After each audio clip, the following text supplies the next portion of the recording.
तो आप इमेजिन कर सकते हैं कि इंडिया इस वक्त कितनी बड़ी एक ग्लोबल गेम में जा चुका है। इंडिया कितनी बड़ी ग्लोबल गेम में जा चुका है। वो कह रहा है कि इंडिया की बढ़ती strategic and economic and demographic importance, that is where जिसे कहते हैं ना कनेडियन स्टैंड। अब बहुत कम ऐसे मुल्क हैं जब उनके साथ ये लिखा जाएगा डेमोग्राफिक इंपॉर्टेंस, और इसलिए वो कहते हैं कि इंडिया जो है वो हमारा क्रिटिकल पार्टनर है। पाकिस्तान में गरीब आदमी नाने जमी को तरस रहा है।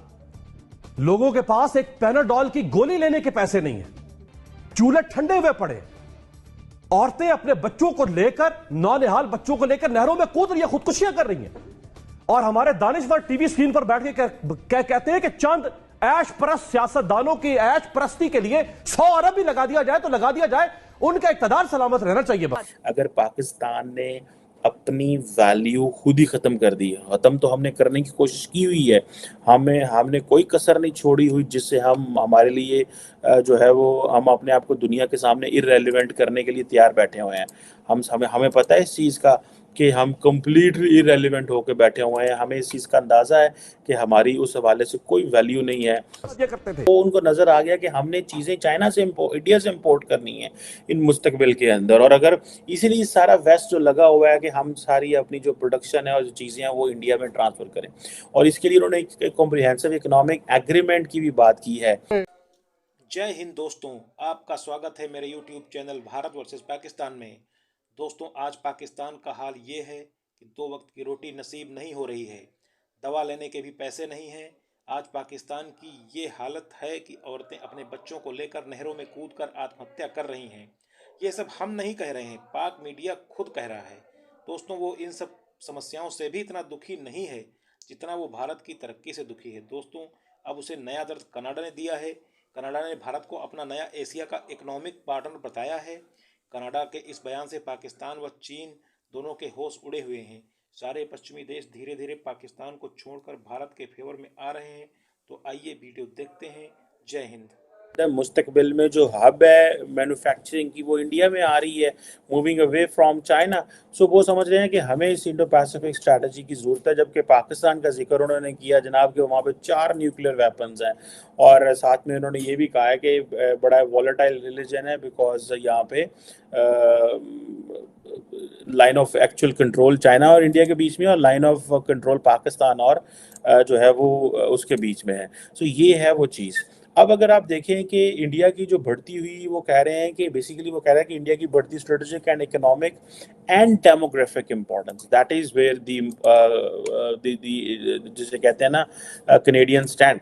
अब बहुत कम ऐसे मुल्क हैं जब उनके साथ ये लिखा जाएगा डेमोग्राफिक इंपॉर्टेंस, और इसलिए वो कहते हैं कि इंडिया जो है वो हमारा क्रिटिकल पार्टनर है। मैं टोरंटो स्टार जो कि बेसिकली इंडिया का चाइना का एक कनाडा का एक प्रीमियर अच्छा जो है वो अखबार है उसको देख रहा था। उन्होंने भी यही कहा कि हम चाइना को समझते हैं इज अ प्रॉब्लम, लेकिन अपनी जो टाइज हैं वो इंडिया के साथ बूस्ट करने की वो बात कर रहे हैं। अगर आप यहाँ पे आप देखें कि एक तरफ जैसे स्ट्रेटेजिक हो गया, इकोनॉमिक हो गया, लेकिन डेमोग्राफिक इंपॉर्टेंस की बात की है, और उन्होंने कहा है कि ये हमारे लिए क्रिटिकल पार्टनर्स है, और हम अपने जो ऑब्जेक्टिव्स हैं इंडो पैसिफिक में अचीव नहीं कर सकते अगर हमारे पास इंडिया नहीं है।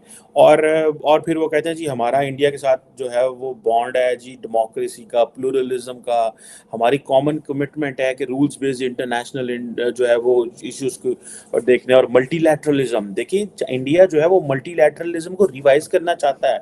India wants to rewrite the rules of the multilateralism, और वो कहता है कि जो हमारा जो कमर्शियल रिलेशनशिप है वो बड़ा एक्सटेंसिव किस्म का है, और ये पीपल टू पीपल तक पहुंच गया। और आपको पता है कि इंडिया जो स्टूडेंट्स हैं उनको बड़ी वैल्यू दी जाती है कनाडा के अंदर। और मज़े की बात बताऊं, पाकिस्तान का क्या प्रॉब्लम है कि कनाडा जो पाकिस्तान के वीज़े लगाता है वो अबू धाबी में बैठ कर लगाता है। ये तो हमारी टोटल वर्थ है। अभी मुझे कल किसी ने बताया है, और मैं पढ़ रहा था खुद ही मीडिया पे कहीं कि अभी जो कनेडियंस हैं वो अपना जो वीज़ा सेक्शन है वो इस्लामाबाद शिफ्ट करने लगे हैं।